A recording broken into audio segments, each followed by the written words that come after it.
Welcome back to Shinobi Striker. This Naruto game just introduced a new type of DLC. They are now selling individual jutsu, and the first jutsu on the store is a jutsu for attack types. Straight out of the Third Raikage lightning style fingering jutsu. Okay, maybe that's not the official name. Man, if you're gonna add a fingering ability, where the hell is Kakashi's 1000 Years of Death? But I can't complain about the Third Raikage. I think what they've done here is really smart. Add one of his most iconic jutsu, and now you have everything you want out of that character. So no need to spend a DLC slot on that old man. That said, these DLC are a bit more expensive than I would have expected, at $1.99. Now, $2 might not sound like a lot, but a full character in this game costs around $3, depending on the season. A full character comes with 2 jutsu, a secret jutsu, plus weapons or ninja tools or other cosmetics, sometimes a substitution as well. If a single jutsu is worth $2, then each of these characters would be like 6 or more. So these jutsu are definitely on the expensive side. But how unique is it? How good is this for attack types? Let's take a look at it. The Piercing One-Fingered Thrust of Hell, aka the Finger from now on, unleashes a lightning style thrust that lowers the enemy defense, and you can also hold it to rush at the enemy with ultra speed, unleashing an unblockable attack. So at its core, this jutsu works like a Shidori, or a lightning blade since it's for attack types, but it's armored, so it's actually closer to a lariat. Yeah, so far this jutsu is not feeling very unique. You are fully armored while rushing the opponent, as well as while you're charging this jutsu up. You cannot be interrupted unless you get hit by an unblockable ability, something like Sasuke's pull, Ishiki's grab. Heck, even a paralysis tag will interrupt you. But if the enemy is not running a counter like that, then this will be even more annoying than the lariat used to be, because it can also be unblockable. Now, I say the jutsu can be unblockable because this ability is slightly different whether you charge it up or not. If you don't charge it up, it's still armored, it still deals damage, and comes out slower than a lightning blade, but definitely faster than a lariat, but the opponent can block it just fine. Charging it up takes about 2 seconds, and you can see that jutsu is charged up when your character glows, and you see the chakra becoming a blade around your character's hand. And that's when the jutsu becomes an unblockable ability. But not only that, the distance you travel is much bigger, and it deals more damage too. Both versions apply a defense debuff if they hit, and your character will stop right after they hit the opponent, instead of just zooming past them like you do with the lariat. Other lightning jutsu don't always stop you right next to your opponent, and this makes it so much easier to pick up combos and keep dealing damage. That said, the tracking on this one seems much worse than other lightning abilities, as it always travels in a straight line after you release the jutsu button. While charging it up, you can change targets, you can wait for the perfect moment to strike, but once you let go, there won't be any curves. It's just gonna shoot in a straight line. And that means if you've been paying attention, there are 3 main weaknesses to this jutsu if you want to counter it. 1. Unblockable jutsu. These are perfect for catching your opponents charging it up. You're gonna make those players afraid of charging the ability up, and at that point you can just block it. It's not a big deal. Weakness number 2, barriers. Stuff like Sand Shield or Water Pillar, this will not delete them. It does get rid of Susanoo armor, which is great for the finger jutsu, but other types of barriers should be safe. And weakness number 3, movement. The tracking isn't great after letting go of the button. So even though this jutsu has a lot of range, if the target isn't sitting still, it will most likely miss. That said, the jutsu is a very good counter to a few common playstyles. 1 is Susanoo armor, as we mentioned. It's a very popular jutsu amongst defense types, and a charged up version of the finger will indeed delete that jutsu while dealing damage. And 2, it will counter overly aggressive players. You have an armor jutsu, make sure you let them know. Armor through their attacks, starting your own combo. This jutsu ends up being very easy to use in pretty much any game mode. Because of where your character stops after hitting the character, it's a great fit with a lot of other jutsu, and because of how powerful it is, it will probably counter the enemy team in some way, and even if it doesn't, it's good damage. And in a flag carrying situation, it's pretty damn good. Yeah, you gotta charge it up for the full distance, so it ends up being slower than the lightning blade, for instance, but you're armored, and an armored Chidori is great for flag carrying. And if you don't believe me, let's jump into some loadouts. I got 3 of them for you today. Let's start with a flag carrying loadout. I'm calling this one lightning fast. Pair up the finger with teleportation and let's see what happens. We've got the new sand map, which, you know, is a lot of walls. The layout can be quite tough, but there's a gate that guarantees you fast access between the 2 flags.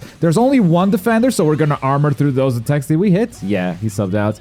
So we're gonna try to capture here, but we do need to fight a little bit first, and both of our abilities are on cooldown. Now, when another sub, okay.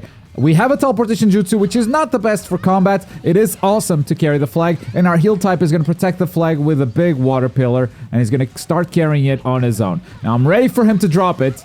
and pick it up and carry it all the way home. Yeah, he's gonna get blown up by this attack type. The flag falls right in front of me, and it's time for teleportation. Get out of here. We also have a cooldown scroll, so these two put together, that's insane. So, yep, teleport, and just like that, there's one flag, and there's one rage quit. All according to plan. I only saw one rage quit, but I already don't see the rest of the enemy team. So, now without a cooldown scroll, let's see how fast we can get this flag over there. We got the teleportation jutsu. This is slower movement than I was expecting. There it is, the wire kunai into the lightning, into another teleportation. And just like that, we're right next to the flag. It's been my Shinobi Striker speedrun, ladies and gentlemen. Game over. Now, I don't feel like this loadout allowed attack types to do anything new. They were always able to do this. It's just now they have armor during their lightning blade. But because they already had lightning, check out this next loadout. Ride the lightning. We got a lariat. We got the finger. We got a lightning sub. We've got lightning aura on our ultimate. We're going all out with lightning. When I made this loadout, I'm not gonna lie, I thought it was a little bit of a gimmick. I just wanted to make a funny loadout. But this is gonna be way more decent that it has any right to be. Point B is being contested. Let's get in there with a big lariat. And that is gonna connect on both the clone and the player. That one is not gonna connect though, but we're chilling. We're blocking the defense type jutsu. And there are 3 players over here. I believe this is a 3v3, so we'll fight this out. This is not good. Both of our teammates died. This is a 1v3. We're also gonna fall here. They're gonna get B point. It's okay. C is ours. They have A and B. So, of course, they're going to move towards C. Lariat, use that for movement. And he's blocking on the point. Guess what? This one is unblockable, baby. Protect the point. Success. Okay, 1v1 against this defense type. We're going to charge up our Lariat. Going to connect. Come back to the base. Lariat just leaves me really far away. Charge that up. Unblockable. Time it, time it, time it. Wow, it curved a little bit. That is rare for the finger jutsu. Oh, he's going to grab him with the Ishiki grab. But that means I can deal a lot of damage. And he's a pixel away. Just a pixel. I can't believe this guy's going to survive. I'm going to use the finger for movement. And of course, I hit the ceiling. Okay, my teammate got it. Phew. In the meantime, the team got B point, and now we're moving on to A to get that triple cap. The lightning aura does buff our attack, and it does make us armored, so we can fight melee a little bit easier. Wow. Time space hop. That substitution really needs a nerf. We spent both of our cooldowns. We got the points, but we need the cooldowns back, so we're gonna ult here to move towards C as fast as we can. And look at that movement. This build has some movement for sure. It's a range type. We should win this. And it's a 2v1 now, the range type and the defense type, but Ashura makes it back. The heal type is here, and so is Kani with a big tornado. And just like that, we get point C. Use the finger to get back up there, and there are 2 defense types on point C. Unfortunately, we are going to lose A. That means the enemy team has a triple cap right now, so we desperately need to get B. This big lightning jutsu should get us B. We got C in the meantime, and there goes the overtime. We win. I told you it was better than it has any right to be. That said, it's definitely not as good as our last loadout of the day. Finger Barrage. That is the Baryon Bullet Barrage plus the Finger Jutsu. And for ultimate, I picked the Rasen Flash with the Swift Step Sub. Of course, you can make it even better with Time Space Hop. I just find that to be broken, and I don't like running it all the time. So we're just going to be an armored machine against the enemy team. I don't even think these 2 jutsu combo into each other particularly well. If you get a wall splat, I mean, sure, you could throw the finger jutsu, but in general, it's just 2 really good jutsu, and both of them have armor, which means you press the jutsu button and you're not getting interrupted unless the opponent is, of course, running some counters. It's so close to going down. The healer is gonna get him. Our healer is gonna get him with that lightning jutsu, and that's gonna be enough for us to take him down. Getting comboed by the heal type here. Let's start charging it up. Oh, please peek. Nice! He jumped up at the right time. So let's move towards Kani Deku, who activates the ultimate at a perfect time. Use the lightning to catch the Sasuke inside.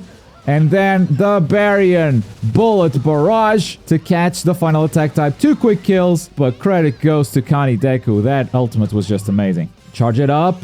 We're not going to hit, but that helps us with movement. And the Baryon Bullet Barrage is going to be enough to splat him against the wall. 2 kunai are going to finish it off. And that's a Baryon mode ultimate. We're going to strike him with our lightning. Hopefully cut down the time that he has the ultimate. If he's afraid to die, because the ultimate is constantly taking health away. There it is. There's the ultimate, but we're out of range. No!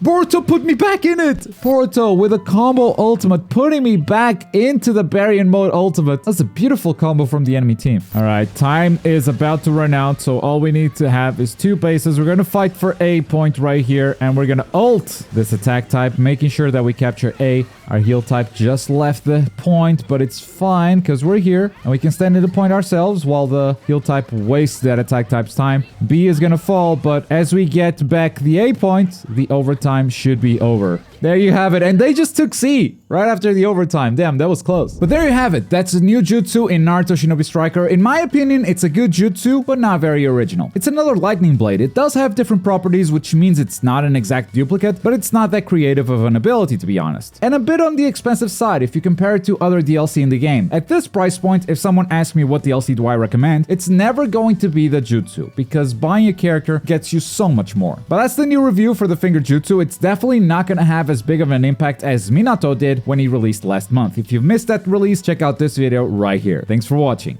Bye.